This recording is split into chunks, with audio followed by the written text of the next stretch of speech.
We are heading into the final stretch of the VCT Americas Stage 2, and it's time to do an updated power ranking after Super Week. Hey everybody, welcome back to the channel, and today we're doing yet another power rankings video. Now we know how a lot of these teams are doing, we know where they are in their current form. There aren't many games left in the season before the playoffs start, so this is a very important time of year for all of these teams. So this is the board we have today. I will be ranking these from the bottom to the top. And I'll also be telling you guys where these teams were at last week, so comparing where they are now. And again, this is based off of current form. This is how these teams are doing currently, at least how I feel. So we're going to be starting with the easiest pick of them all. MIBR is in number 11, to no one's surprise. Not much has changed with MIBR. They are still losing games. They did eventually win a map against Loud, so that's something. But overall, it's not too much to get excited about. This team is still at the bottom of the league. Maybe next year this org can find some combination of maybe some unknown quantities in Brazil, some unknown players that maybe played in Tier 2, and maybe next year can be a much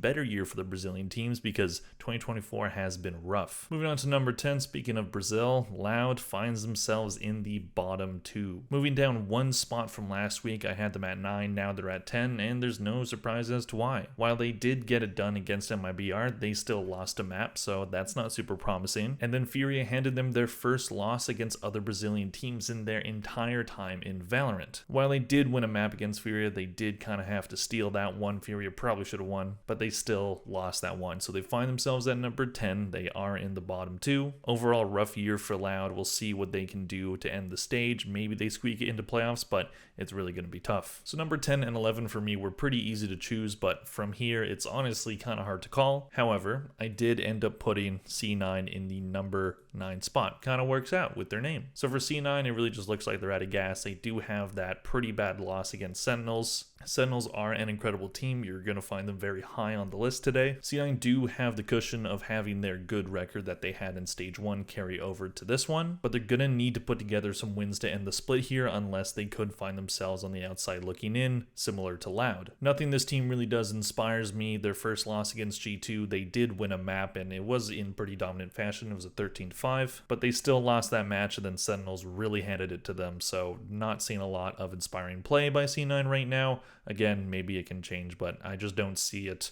Maybe we see next year if they can build around Oxy and build a team that can really prop him up and prop other players up as well, then maybe this roster can do well. But C9, they have the cushion right now, but if they're out of playoffs, are we really surprised? Moving on, we have a team that did actually end up moving on. It looked like they were maybe going to move down at the end of the week, but they did get a win to end Super Week, and that is Energy. So Energy move up 2 spots from number 10. That was, of course, after their loss to Sentinels, where I didn't punish them too much. I had them at number 9 to start the stage just because I felt like their Stage 1 was so bad I had to put them there. And then they had that match against G2, which kept them firmly in the number 10 spot because they looked awful in it, but then they end the week with getting a pretty solid win over Crew. So I did end up moving them up, and both Loud and C9 haven't won this split, so I feel like Energy probably should pass them, but I still don't have a lot of confidence in this team. I don't see them making playoffs. The best record that they can end with is a 5-5. We've seen teams scrape into playoffs with that record before, but I really don't see it happening for Energy, and I'd kind of rather they don't. I would rather they just try to end the split with dignity, and then they can find some kind of roster combination for next year and hopefully just see some improvement, because I just don't see this team going far. This is not going to be an Evil Geniuses in 2023 where they were really bad and then they won champs. Don't see that happening for them, but crazier things have happened. Moving on to number 7, we have Crew. Yes, I know Energy beat them, but that doesn't mean that they necessarily are above them in my power ranking. Crew do move down 1 spot from last week. They were number 6, but that was before they had even played a game. They were at 4 to start the stage, actually. They just moved down because other teams had played and they moved up.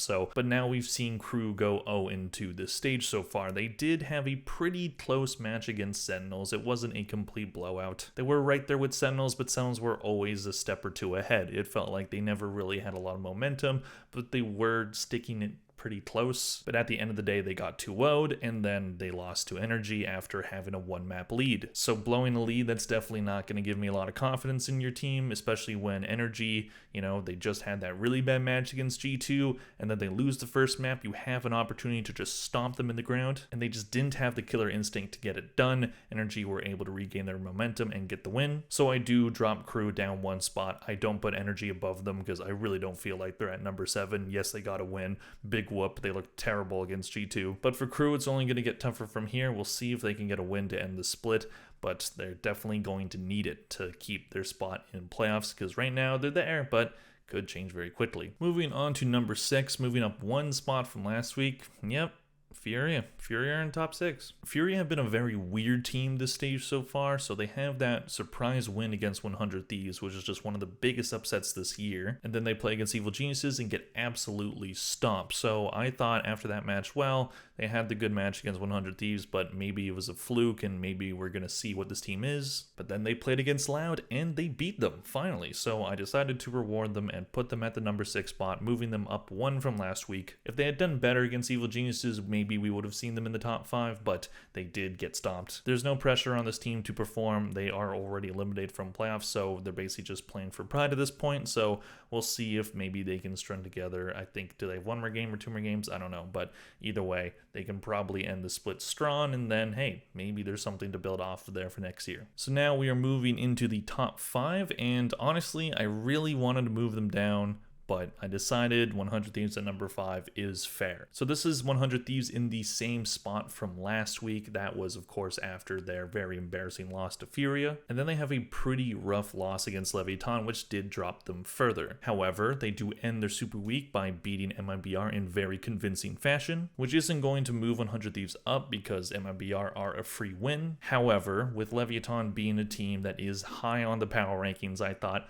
I won't punish 100 Thieves too much for that loss because Leviathan are very dangerous right now. Since my last power rankings, they lost to a team that's better than them, and then they won against a team that they should have beat. So to me, that keeps them in the same spot. Maybe there's an argument for them in the 6th or 7th place, but with Furia being Furia and still not being super great, and with Crew not having won yet, felt like number 5, that's fair for them. I won't punish them too much for that loss against Lev, and 100 Thieves really need to get it going. Hopefully for them, that MIBR match was a good refresher. So we're moving on to our top 4 teams, and to start it off, we have Evil Geniuses. So Evil Geniuses moves down 1 spot from where they were last week. I had them in 3rd. Keep in mind what happened there is that 100 Thieves were at number 1 to start the stage, and then as soon as they lost to Furia, dropped them all the way down to 5th. So they ended up moving teams like Leviathan and Evil Geniuses up 1 spot because, you know, that's how placements work. But now Evil Geniuses find themselves at the spot that I had them at the start of the stage at number 4. Evil Geniuses are a pretty good team.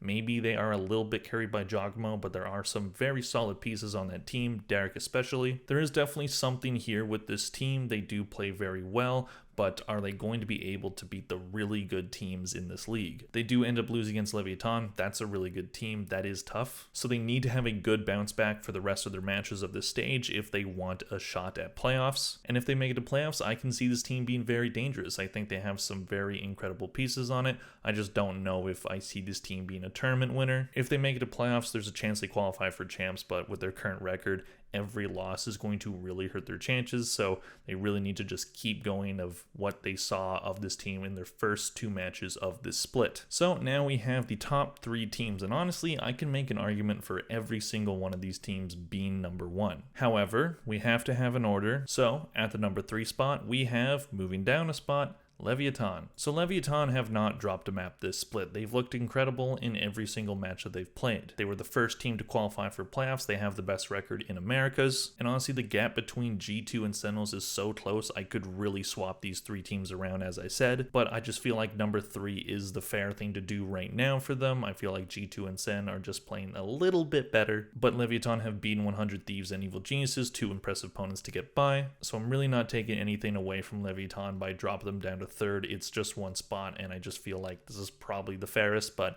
you know, it is just tough. The big question for them will, of course, be playoffs and making it to champs, and if they make it to champs, they have to do better than how they did in Shanghai, because I do not want this team to look like a fraud, especially with Ospas on the roster. So, who is number 2, and who is number 1? Well, just like their name, G2 is number 2. G2 look very, very good right now. Their match against Energy were not playing to their best, no, but G2 really, really took it to them. The only real blip on G2 right now is the fact that they lost a map to C9, which isn't great, but they were able to win that match, so I do excuse them a bit for that, but that was also before my power rankings last week. So this week, what we've seen of G2, just an incredible performance, just a stomping, just an absolute masterclass by Valen against Energy. It's hard not to see this team in the top 3. They've looked great so far. They were number 1 last week, so they do drop down, but just like Leviathan moving down, I don't take anything from them. They look very good. So, of course, that means number 1 is good old Sentinels making their return